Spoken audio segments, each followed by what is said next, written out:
Thanks for taking the time. Of course. So we have prepared a couple of questions, as you can see, on this very nice piece of paper. Professional. Very professional. Yeah. So the first question would be, how did you get to CrossFit? What did you get started? How did I get to CrossFit? I think it's the basic story that almost everybody has.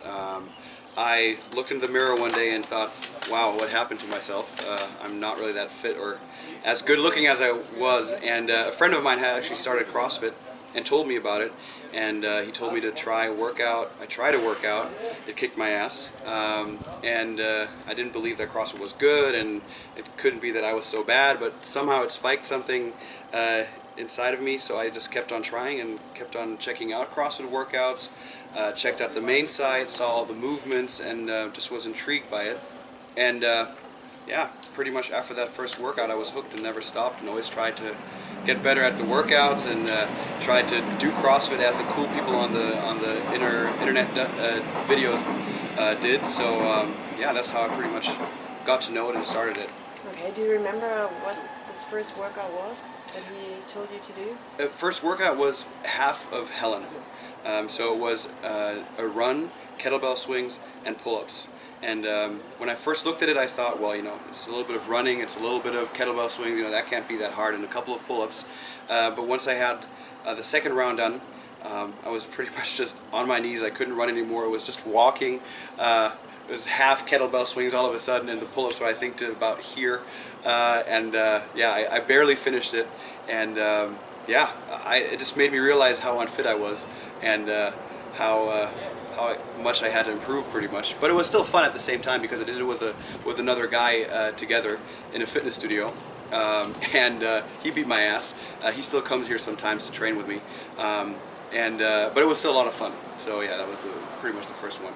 And I think we kind of mixed in some wall walks. We somehow mixed wall walks in there as well. But yeah, it seemed like a great idea at the time, but when we did it, it was really horrible. I couldn't really do wall walks. And we got kicked out almost because we left black markings on the wall once we did the wall walk. So yeah, it was a great day. Okay, sounds good. So, but you did sports before? Yes. So I used to be in the Army. I am a reserve officer in the Army, in the German Army, and so back then what we pretty much did was a lot of running, a lot of endurance, a lot of marching with backpacks and that kind of sort. And I think I was pretty good mentally, but I wasn't really fit outside of really doing long endurance things. I stopped after I left the Army from active duty. I pretty much stopped doing sports. I got a little lazy. Went to college, so you know, I partied a lot. And then there was a time when I looked into the mirror and just thought to myself, wow, what happened in 4 years, or 5 years I think. And I just started to do the usual. I went running again, as you would do, 3-4 times a week, just to get the cardio, right, to burn some fat. But then I realized, well, you know, you also have to do some strength exercises, so I went to a fitness studio and did that religiously for about 2-3 months, and then that got kind of boring, and I then only went maybe 2 times a week, and then it was maybe once a week, and then I was a sponsor of the fitness studio, but not really there anymore. Yeah, that was about the time when then a friend of mine told me about CrossFit, and that kind of sparked the interest again, and yeah, then made me realize how unfit I was, yeah, that was my sports. Other than that, it was just you know, soccer with friends, and skateboarding and snowboarding, board sports, that kind of stuff, but nothing professional or nothing serious, I think. Yeah. Okay, and how did you end up opening this box?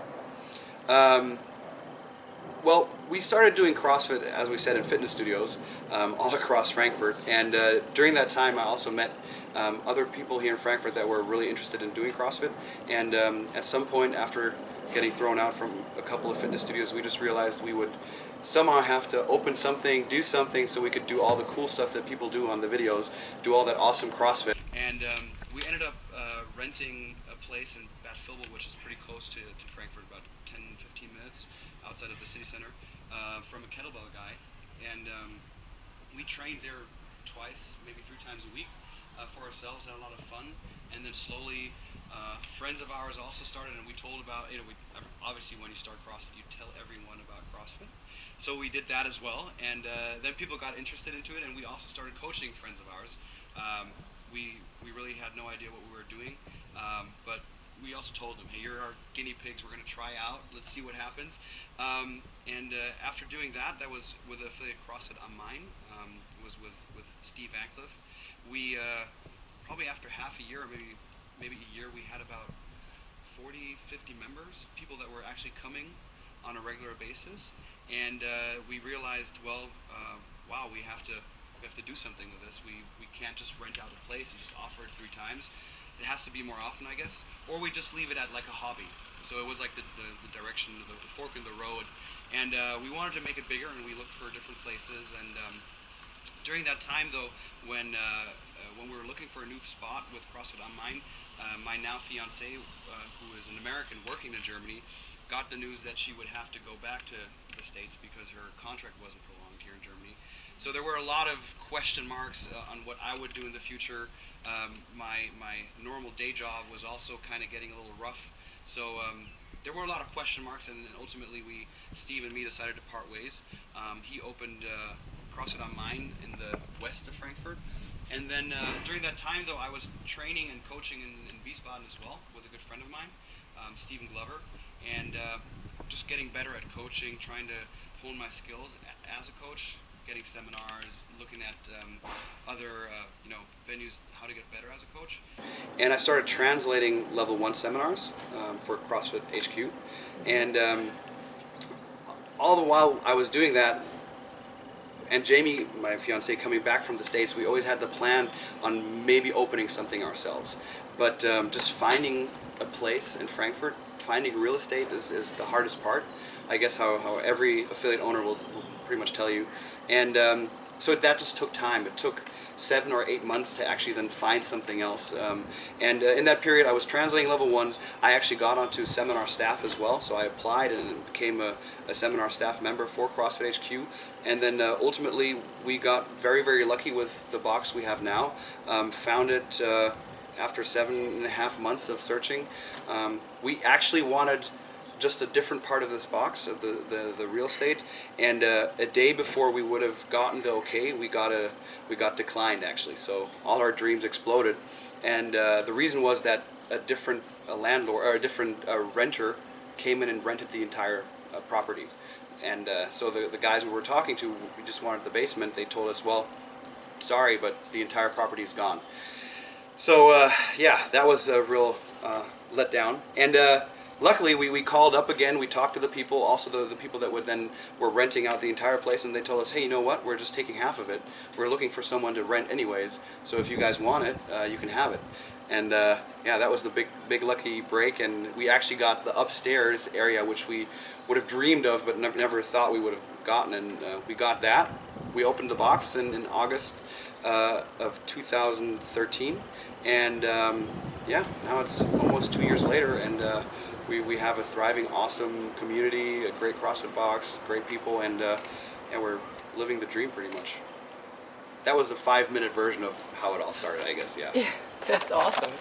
So how many members do you have, roundabout? So we're around about 200 members with contracts, but we also have a lot of people on punch cards. We're about 80 people that come in with punch cards. That means we have 280, and we also have a lot of drop-ins because Frankfurt is such a hub in Germany, a transportation hub. We have a big airport. We have a lot of fairs and whatnot. So we service about 350 people a month, different people. Okay.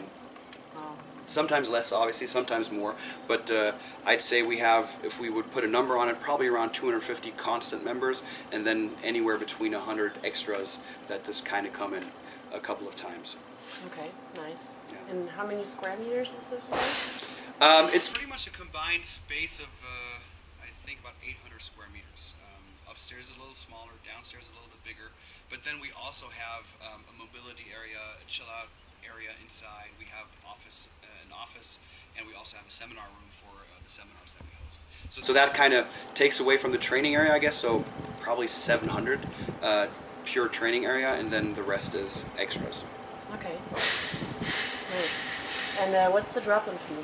So the drop-in fee for us is 20 euros Yeah. or it's free if you buy merchandise. So if you buy a t-shirt or if you buy a tank top or a base cap or whatever, then it's free. Okay, cool. So now imagine you could be Glassman or Dave Castro for a day. Okay. First of all, who would you like to be? Glassman or Castro? Who would I like to be? Dave or Greg? Oh dear, if they're going to see this now. I think, without wanting to take, I think I would like to be Castro for a day. Okay, why? Because he's very active in the community.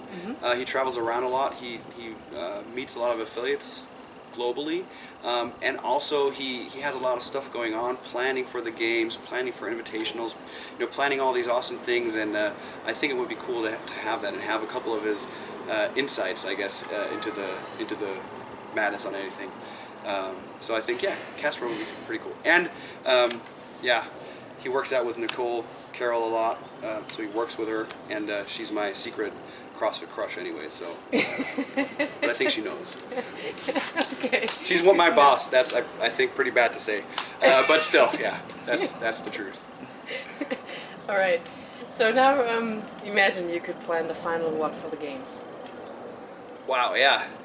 I would think that would be a lot of pressure to plan the final workout of the days. Do you want to know what it would be? Yes. Oh dear. Putting me on the spot. I think, honestly, what he's done in the last years, or the last year especially, with that sprint end finish of it, with the double grace or with the rope climbs, with the thick rope, it would be probably something along those lines, or a combination of classic CrossFit benchmarks, maybe 2 or 3 in a row, where it would really be a true CrossFit workout at the end of grueling 4 or 5 days of competition. So I think it would be classic CrossFit, maybe a little bit heavier for those guys because they're all superstars. Maybe 1 or 2 more reps, but yeah, I couldn't tell you a real definition right now, but maybe something crazy like I don't know, a little bit of Nate, a little bit of Fran, and then yeah, put a Grace in there somewhere with a ground to overhead to make it look fun. Something along those lines. Okay, nice. And what's your favorite WOD? Oh, my personal favorite WOD. I think I was asked that the other day. And I think I just said it. I think it's going to be something with like Nate, or something with muscle ups because I'm kind of good at them, and a barbell movement as well, or something where you have a combination of things. I think the couplets and triplets, you always think they're so easy, but those are the ones that are really tough, and I like doing those. Because they're so deceiving. Everybody thinks, that's going to be easy. 2 movements, couple of repetitions, I'm going to be done. And then by the second round or by that second part, you're going to feel like you're about to die. So it's something along those lines. I think classic CrossFit workouts, and let's just say Nate right now. That would be probably it. Or Okay. Elizabeth, or Amanda. It's all snatches, something like that. Yeah, probably. Okay. And what's your least favorite one? Running, of course. Anything with running. Well, as long as it's 40 meters or 50 meters of running, I'm totally fine with running. When it gets more than that, it's just me crying in my head while I'm running, thinking, "Oh my God, please make it stop." But you actually used to run a lot. Well, I know, but I was never good. I was always forced to do it. No, I think I'm pretty good at long workouts because I can shut the brain off, I guess. But what's my least favorite workout? To be honest, the last open workout was pretty horrible. The rowing and the thrusters. That put me in a different sphere of pain and hurt. So I would say it's my least favorite workout probably that I've ever done because it hurt so much. Do you still remember your time? I don't remember, but I can tell you. I could look it You up. can look it up. I'll look it up. 15.5. I just actually asked. It was 9, I think 35, and I know that because I just asked Chris, one of my trainers, who had 4 seconds less because he didn't let go of the bar in the last round, and I actually let go of the bar in the last round because it was so painful.